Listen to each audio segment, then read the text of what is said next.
Meus queridos, seguindo aqui o nosso vídeo, né? O rei de Israel, quando estava em perigo, né?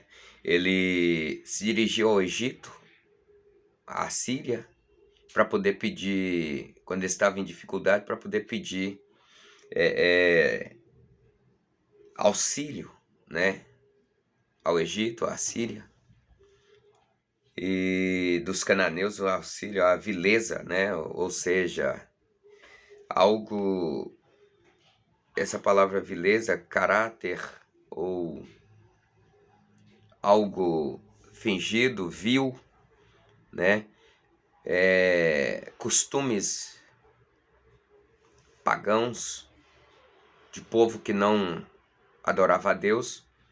Então eles desciam lá, né? Para pedir aí esse auxílio. Então eles, em muitos desses casos, né?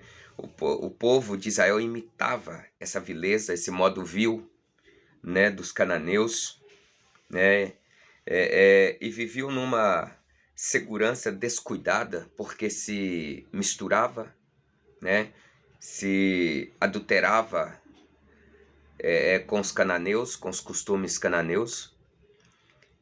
Isso, quando eu digo adulterava, não era deitar com as mulheres dos cananeus, mas era adulterar aquilo que era santo, os costumes deles com os costumes, né, dos cananeus. Então, eles estavam numa segurança descuidada e interrompendo, né, interrompida somente em tempos de perigos, né, por um arrependimento fingido.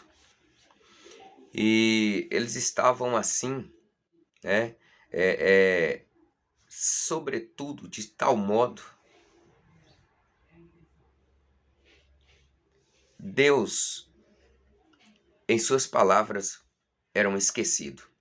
Então, meus queridos, nós, como servos de Deus, não podemos adulterar os nossos costumes santos, a nossa conduta, né, por condutas pecaminosas, mas nós devemos recorrer a Deus e não ao mundo, recorrer a Deus e não às vilezas mundanas e esquecer de Deus. Nós não podemos fazer isso, né? Esses pecados da nação de Israel, né? Da nação de Israel, no seu estado de segurança ou de separação de Deus, era resumido, né, pelo profeta como sendo o pecado de adultério, a qual eu acabei de falar, a profanação, a mistura, o procurar as vilezas dos cananeus. Então, era considerado como um pecado de adultério. E por aí nós já vamos vendo o porquê Deus dá uma ordem para Oséias tomar uma mulher de prostituições, casar e constituir família com ela. Então nós já vamos entrando no fio da ninhada aqui para o entendimento acerca, né, desse livro. Então era, como nós vimos, era considerado como pecado de adultério e espiritual, adultério espiritual. Quando eu disse que não era porque eles deitavam com as mulheres dos cananeus, embora a Bíblia não nos fale sobre isso, mas nós não vamos entrar por esse outro lado do pecado de adultério físico, prostituição do homem com a mulher, mas embora havia algumas orgias no arraial dos cananeus, no Egito, esse negócio, mas não vamos ir por esse lado não. Então, pecado de adultério espiritual, porque se consumia na vida espiritual do povo de Israel com o povo cananeu, que é ilustrado, né, pela sua própria experiência, tendo o profeta casado com uma impúdica, né, que o abandonou, né, depois por outro amante. O pecado de Israel é mais grave né, que os das nações vizinhas. Então o pecado de Israel era mais grave do que os dos cananeus, povo do Egito e outros povos que estavam vizinhos de Israel. E eu já explico por quê. O pecado dessas nações são ofensas cometidas por aqueles que não tinham relação com Jeová. E o pecado de Israel, né, é de infidelidade a seu esposo. De infidelidade com seu esposo Jeová. Quem a libertou do Egito, né? Jeová libertou o povo de Israel do Egito. Cuidou, né, dessa nação. E com quem fez votos sagrados de obediência e fidelidade no Monte Sinai. Então Deus tira o povo de Israel do Egito, liberta eles, limpa eles, e eles fazem votos de fidelidade, e agora o povo está sendo infiel a Jeová, o seu esposo. A nação esposa, nação de Israel esposa, Jeová esposo. Lá no Monte Sinai eles fizeram esse compromisso com Jeová. Mas em lugar de manter esta esposa adúltera, como prescrevia a lei, Jeová manifesta para com ela de um amor que vai além do humano. Ele a escolhe novamente.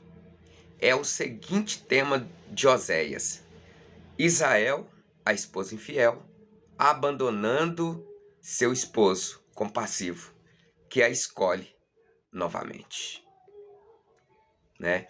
Então, nós vemos aqui que a nação de Israel, o casamento de Oséias com uma mulher de prostituições,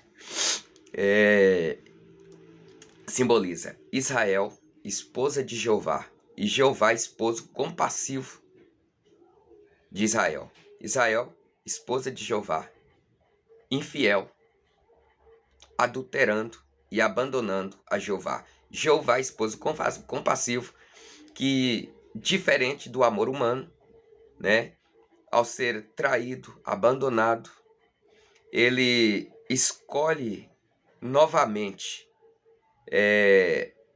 estar com a esposa infiel e que o abandonou. Então, o autor desse livro de Oséias é Oséias. Oséias era o profeta do reino do norte, né, que escreveu para as 10 tribos de Israel. Profetizou no mesmo tempo que Amós e Isaías e Miqueias em Judá. Seu ministério, cerca de 60 anos, é o mais longo de todos os profetas. Nós vamos entrar agora em uma outra parte para que você possa compreender melhor. Então nós vimos aqui o contexto, né, o texto de Oséias, o propósito, né? E agora nós vamos entrar em algo que vai fazer você refletir, que vai fazer você amar, desejar mais, aprofundar mais no livro de Oséias, nesse livro tão importante para os nossos dias.